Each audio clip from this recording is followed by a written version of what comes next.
meditate in this practice, the mantra is designed to bring the mind inward.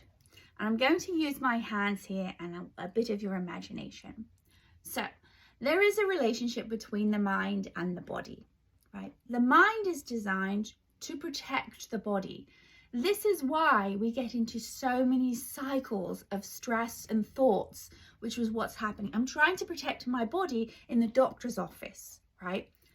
At no point am I ever threatened, but my mind needs to protect me and my handbag, and needs to protect that I have the appointment, because if I don't have the appointment, that's a nightmare, blah, blah, blah, blah, blah, blah, blah, blah, right? The body follows the mind. It just keeps going. So when we have this meditation, there are what we call 3 stratas. And I want you to either imagine a skyscraper, or I used to like to use the analogy of, you know, the Neapolitan ice cream that had 3 colors. There's the vanilla, then the strawberry, and the chocolate. Now imagine that's a skyscraper, right? You've got the vanilla at the top, you've got the strawberry, and then you've got the chocolate. But in this particular analogy, they're not even.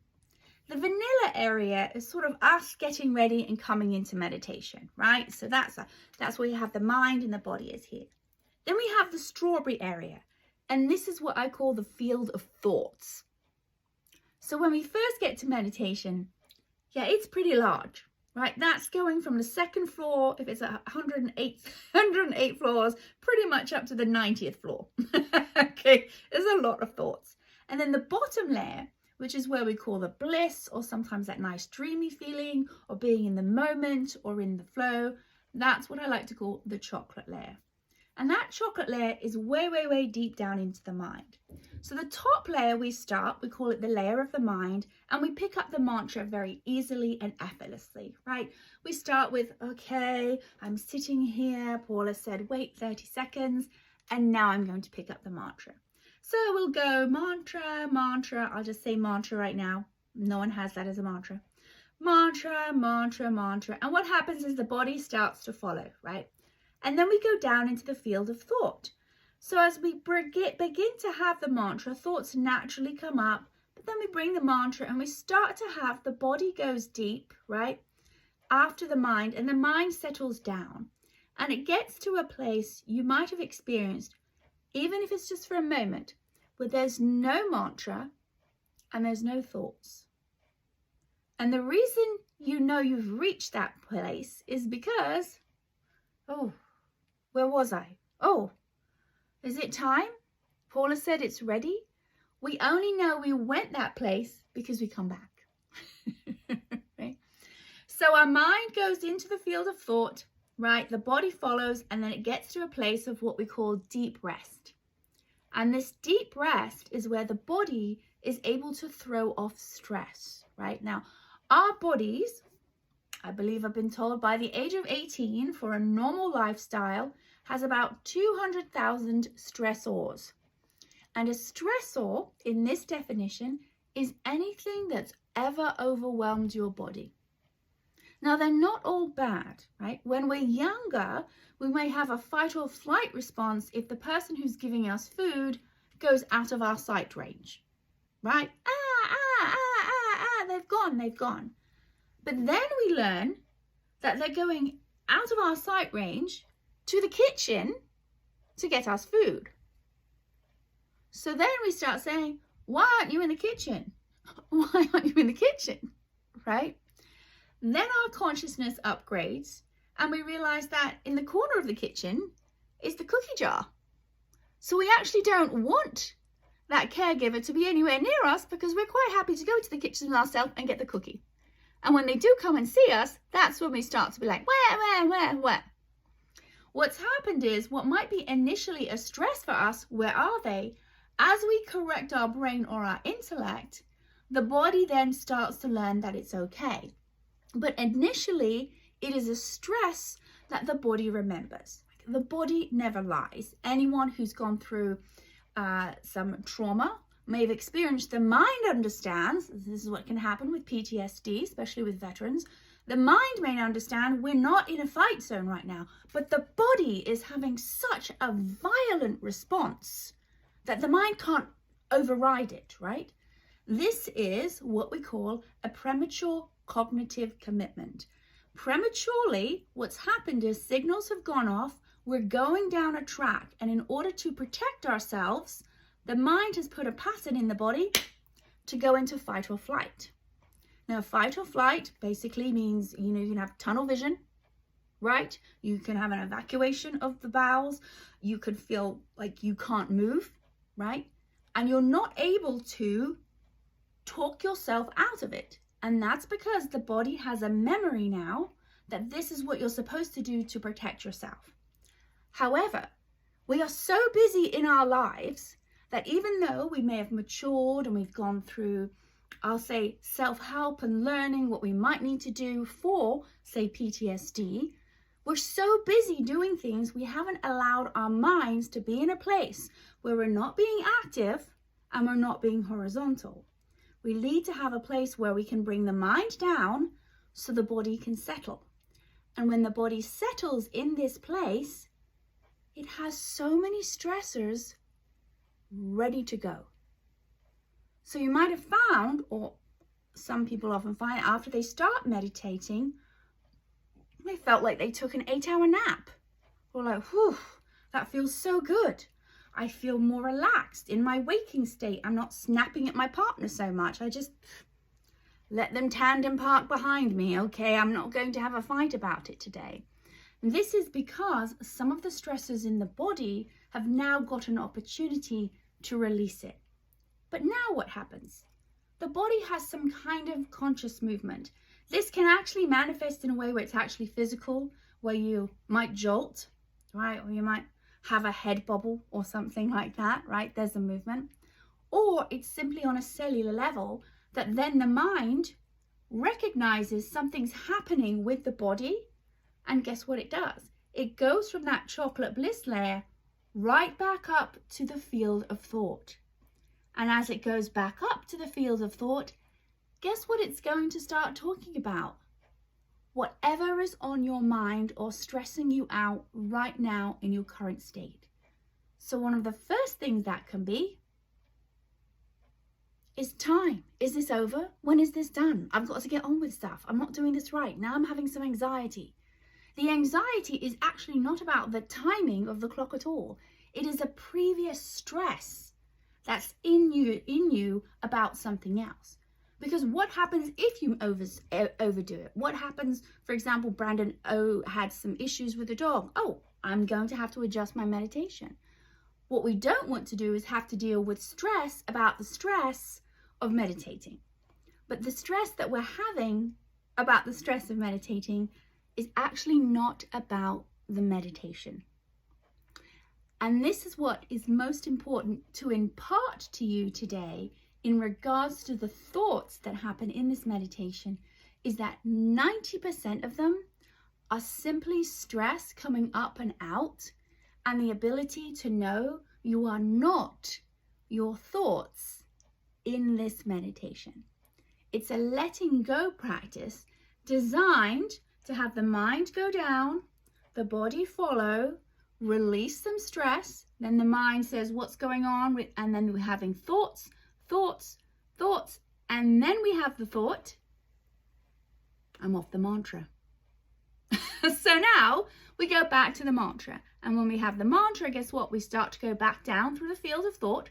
So the body starts to go down with the mind, and then we might have, stress coming up, and then there's a thought. So then we go up again.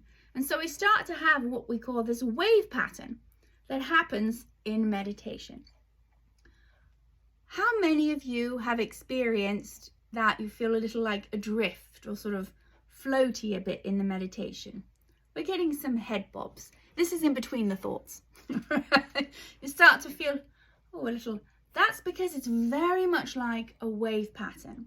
And a large percentage of us as human beings is water, right? So when we go down, we come back up, we come back down. And whether we go down deep into where those stresses are, or whether we come right back up to the surface, we're still part of this ocean of meditation, right? So the thoughts that you are having in this meditation are not really about the thoughts that you're having. It's about the stress that's causing that thought. And what we're dealing with is the stress being released in you when we meditate. So it's going to deal with basic things like, oh, did I leave the stove on? Or I don't know, if you cook eggs for breakfast, oh, I thought I'd just do the slow cooking of it for 20 minutes. I'll get back, trying to be efficient. Understanding that these are regular world things we have to take care of, but they're likely to come up in the meditation as we start to settle, right? I guarantee you, the stress that you're having in the meditation is the same stress you're carrying around in everyday life, but now you have to sit with it. But no, what you're doing is sitting with it, allowing it to come up and out. All right, so now I'm going to give some examples, right? Whenever anything happens when we're younger, we take that memory in. We have that stress as a memory, right? And often that can come with the sense of smell. And I knew a couple one time that they were engaged, they were going to get married. And for a couple of weeks, she was having a repulsion to him and they couldn't figure it out. Well, they came round and for whatever reason, I said to him, it sounds weird, do you want to take a shower? And they were like, yeah, okay. So they took a shower and I just chatted with the woman. And then he came back and she reacted completely different towards him. It was like night and day. And of course they were meditators and we talked about it. And what they discovered was he'd started to use a different soap. And that soap had a smell that reminded the woman of a smell that occurred when they were younger and they were being abused. So of course they stopped the soap and they were happily married. Right? But I say this because the power of a protective memory that is fight or flight is so powerful to put us into a place of reacting, that we are often reacting from a stress response to protect us and we don't even know that we're doing it. So when we meditate in this practice and we start to have thoughts, right, we then start to have now thoughts about the thoughts that we're having in meditation. So it can be a little bit like this. Okay, I'm going to sit here and meditate and I'm going to close my eyes, and I was told to wait about 30 seconds. Okay, I'll wait 30 seconds and all right, I'll bring in my mantra. Am I bringing in my mantra by saying it or thinking about it? Because I'm not really saying it when I'm closing my eyes. Oh no, now I'm not even saying my mantra. Am I thinking in my mantra? Wait, okay, now I'll just say, okay, mantra. Wait, what time is it? Okay, yeah, I should check. Okay, good. I know the time. Okay, so mantra. Wait, I don't remember the time now. What was it? Oh, okay, all right. So what's that with 20 minutes? And okay, mantra. What am I going to have for dinner? Oh, I didn't go to the grocery store yesterday. I don't know what you should really not be eating that much more anyway. I mean, you haven't lost the fat from the holidays yet. Okay, wait, mantra. I don't think this is working. I don't think I should do this meditation. And this is how it goes. We start having thoughts about our thoughts of meditation, right? What I'm telling you is, the more you meditate, these thoughts will diminish, because we're having stress about having these things in meditation, and the majority of the reasons why are, gosh, that's awful English. Most of the people, it's the same. Now, of course, I forgot my point because I was too busy talking about my tongue and I couldn't get my words right. But it is a judgment about ourselves, right? I'm not doing it right. It seems like a waste of time. It's not relaxing. I can guarantee you, if you have these things going on, you have these going on about other things that you've tried in your life, right? You know yourselves well enough, right? This is a pattern. But if you keep doing this, the judgment about the meditation not working or the judgment about I'm having anxiety starts to diminish. Now, let's say the anxiety is something that you're reliving and an experience. I don't want that. That's not safe. We don't want you to be reliving that. So if that's what's coming up in your meditation, then absolutely we reset and then we talk about how we can modify it. And that's why it's really important that when you do this meditation practice, you have a teacher like myself to be able to help you be able to know, is this bringing something up or is it simply just my stress getting sorted out, right? And I can't give you that gift. You have to try it out and then report back to me. And that's why we have such an inclusive follow-up program. The good news is I've had 15, 16 years now of teaching people that those who follow up and do it, the stress diminishes. And most of the time, this can get sorted out through a group meditation or a checking, as it were, right? I had one client who had been, had been assaulted in a major way when they were younger and done a lot of work with it. But when they learnt this meditation, they physically felt that stress come up and out within the first 2 days of meditating because they'd done so much work and the body was holding on to the remnants of that stress, right? So this is a stress release, but in order to release, we have to allow the body to be comfortable and we allow the mantra to bring the mind inward, the body follows, and then we start to repeat this wave pattern. Now, what if you have the mantra and thoughts at the same time? Right? So each time we meditate, we start to address some of these core stressors, but they are done very easily and effortlessly. They're not all sorted out in one go. The example I'm giving of that other client was they'd done enough work that it was ready to pop, right? And if you have something come up that you feel uncomfortable with, that's why you reach out to me, or you'll probably notice that it will start to diminish. If it gets worse each time you meditate, that's when you contact me, right? But most of the time, it's the stress about having the stress. And some of that is the agenda that you may have of how the meditation has to work for you. And now what we're getting into the nitty-gritties of the agenda of what I am supposed to be doing in order to be who I really am. And what we're doing is letting go of all that stress so one can actually shine and be who we are without that stress of being told we have to be a certain person and be a certain way. Right? So if you have a stress, we call it like the cycle of stress release, right? I use my lip balm. I used to use a hula hoop, but it's a bit too small for here, right? So we have a cycle of stress release. So we start here and we pick up the mantra very easily and effortlessly. And we call this the inward stroke of the mind. We're going inward.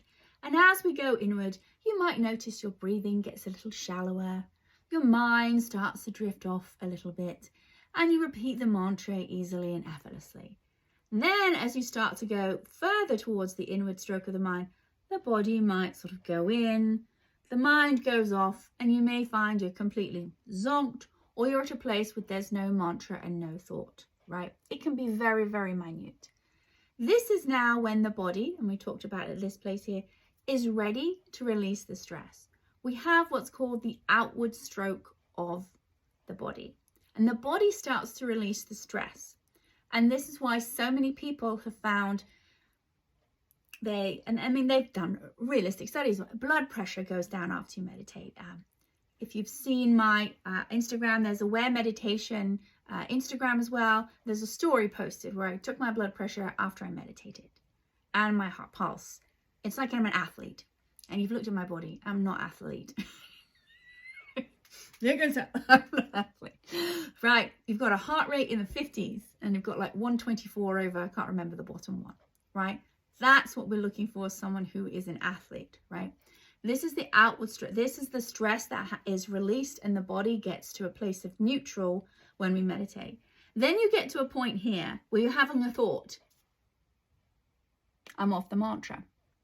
When you get to that, you go back and you start this cycle again, right? You start this cycle. If you decide here to daydream, April's fabulous question, if you decide to daydream, you are now going into a different state, which can feel really relaxing, right? Because your mind goes somewhere else. What happens is your mind moves laterally. You are distracting yourself rather than bringing in the mantra, trusting the mantra is releasing the stress, and then getting the benefits as a result of it. Now, the benefits, for some people, they get it straight away. Others, it takes a little bit longer and a little bit more trust because the mind is stuck, usually on one aspect.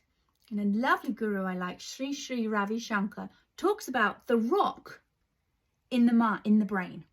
Like, if I have an agenda, this is going to go really well. This is going to be the best thoughts talk I've ever done. You can guarantee it's not. Because I'm so busy thinking about it's got to go well, it has to work out, and it's taking so much of the focus, right? Now, speaking of focus, let's get back to thoughts and mantra at the same time. What's happening is in this cycle of stress release, it's more like a spiral. Because the body and this practice can't work on those deep rooted stressors if they haven't had some attention before. This is not a practice where we're digging in and we're trying to move it out. In fact, mentally, that's actually very disturbing. You do not want to do anything too rapid, right, with the brain. It does it very easily and effortlessly. So when you start the meditation, the intent of the mantra, guess what? The body and the brain recognize it. So straight away, some stress is wanting to come up and out, right? We talked about you might just try to sit to meditate and you're like, oh, wait, I forgot to do this. It all comes up because you have the intent of this mantra beginning to work already, right? We sort of go with the flow with it. So as we go down this spiral, it's like, oh, I remember this stress. We're going to start this. So it's going down. And then at the same time, as you're having the mantra and maybe thoughts being released, because you're okay with thoughts, they're coming back up. So you have going down the spiral, and then you also having come back, which if you cross it with the mantra, you get the double helix. Now, this is a little story I will tell you. One of my students to become a meditation teacher is a cranial sacral therapist, right? And had a very, very difficult client. And one day they'd gone away for a couple of weeks and they came back and they put their hands on the back of their head and it felt different. It literally felt like it was a different body they were working with. And they asked all the questions. Did you go on holiday? Did you change your diet? The only thing they did that was different was this meditation. That was it. And that's when that person decided, I have got to learn that practice. And they ended up being in a teacher training class with me. But that's how powerful it can be with the body. And yet that particular person had no idea that the effect would be a body worker would notice. And it's because the stress is now ready to come out of the body. So when you have the mantra and you have thoughts, you allow the thoughts to be whatever they are. And when we talk about noise is the hardest one to transcend because when we close our eyes, our hearing system is the most fight or flight sense, not a system, but it is a system, a sense, right? So if you're sitting there and then you've got people protesting and an opera singer going on, all kinds of thoughts are happening, right? Thoughts about, oh, why did I do this here? Or what's happening here? And then you come back to the mantra. If you are spending your whole time like, oh, that's so loud, should I move? If you can move and go to a different place to meditate, absolutely, I advocate to do that. But if you can't, that's what's happening that day. And I can't give you the gift of being aware of what's just noise and what's my fight or flight response saying, hang on, we need to be alert, right? Unless you have that experience with noise. And so there are going to be thoughts in this practice. You're going to be having thoughts about the thoughts. You're going to be having thoughts about, I don't know if this really works. I don't know if this is my cup of tea. That's fine. We don't manage the thoughts in this meditation, right? It's okay if you have thoughts about, I don't think this is working. I don't think this is any good. Fine. Allow that thought to happen and then gently pick up the mantra. And if you find you're picking up the mantra and you have thoughts, that's okay. And if it includes what's the time, you slowly look at the time and then you go back. This is perfect meditation in this practice of letting go, because it's teaching you how to let go of the agenda of meditation and the agenda of having to relax, of having to have certain things occur, while at the same time replenishing the nervous system and beginning to have the nervous system have an imprint of being without the fight or flight response. So if we move to a place where suddenly there's no fight or flight response and we don't bring in that relaxation state very easily and effortlessly, that then becomes like a trauma to the body. What am I talking about? Teeth, for example. If you get your teeth fixed and you've had the braces on, now when the teeth are straight, that's considered trauma to the body. So the majority of people who then follow up after the braces, they can either have to be really, really diligent at putting in these gum guards again, right? Or the teeth go back, because that's now trauma to the body. And that's why when we do this meditation, we're comfortable, we feel safe, and we easily and effortlessly allow whatever happens to happen and trust that it's working for your higher good, even if it seems like nonsense. And then you start to maybe notice, and we'll talk about this tomorrow, what things have changed with me doing this meditation practice, right? So you'll have a couple on your own and a couple here in the workspace, right? So with that, I'd love to answer quickly any questions, because often people get bewildered because it's a lot, or some people have actually transcended and gone to sleep when I talk. I want you to know that's completely normal for that to happen. So I'd like to answer some questions quickly before we meditate. So in the West, when we say focus, everybody goes like this, right? So we think of something more subtle than focus, right? So what's more subtle than I'm going to go to the store is usually, okay, I'm going to buy you a birthday present, right? That's my intent. Whether I buy the birthday present, whether I wrap it up, and whether I give it to you, completely different matter, right? But there is an intent that, oh, I want to do that. So that feeling, like that intent, I want to buy someone a present, is what's deeper behind the mantra. The intent of the mantra. Oh, I'm intending to bring the mantra in. And when we first meditate, we may repeat it quite a bit and it becomes a practice. Is this too much? Is it not? But today I'm going to ask you when we meditate to really do exactly what you brought up, which is let's really settle in and think about that intent. I'm intending to bring the mantra and see how it works today. Bringing the mantra, exactly the examples that I gave of if I'm thinking about the mantra, is that the same way as bringing the mantra? If I repeat it in my head, is that the same as the intent of the mantra?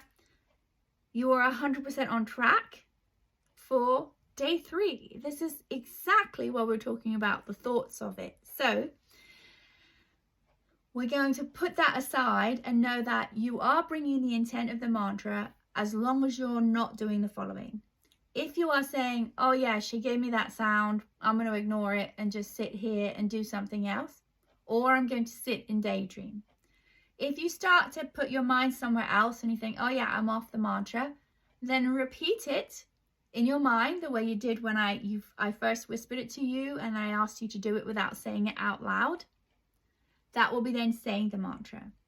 Then, if you have an intent of, oh, I need to say the mantra, that is the intent of the mantra. Okay? So the intent of the mantra starts as we get ready to sit down to meditate. The actual beginning of you repeating the mantra is similarly to when I gave it to you. You repeat it and then I say, now say it in your mind to yourself, repeat it, right? It is only something experiential that can be done. It's hard to intellectually get your mind behind it, because how you experience the mantra in your mind, I don't know, because I'm not you. And how everyone else experiences it is slightly different.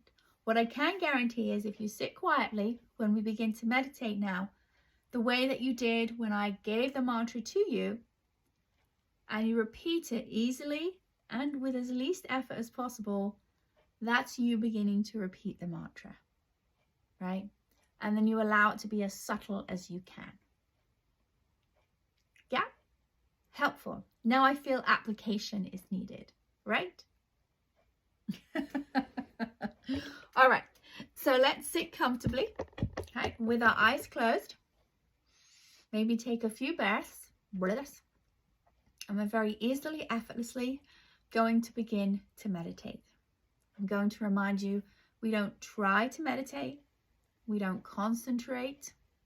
We don't try to control the mind. Just think the mantra very easily and effortlessly.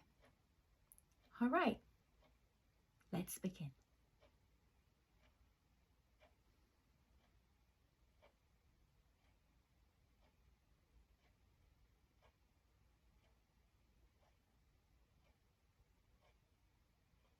Recording stopped.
And keeping your eyelids closed, let go of your mantra.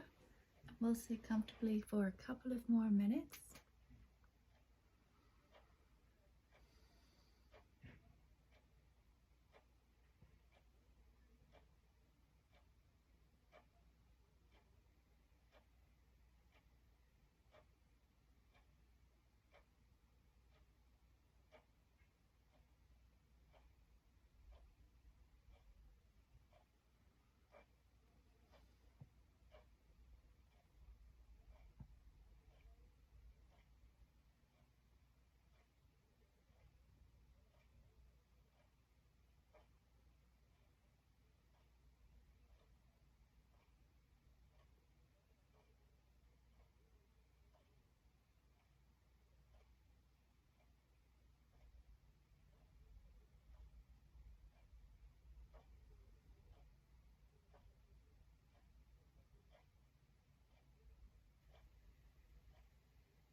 And when you're ready, slowly open your eyes. And this is a great time to stretch a little bit. So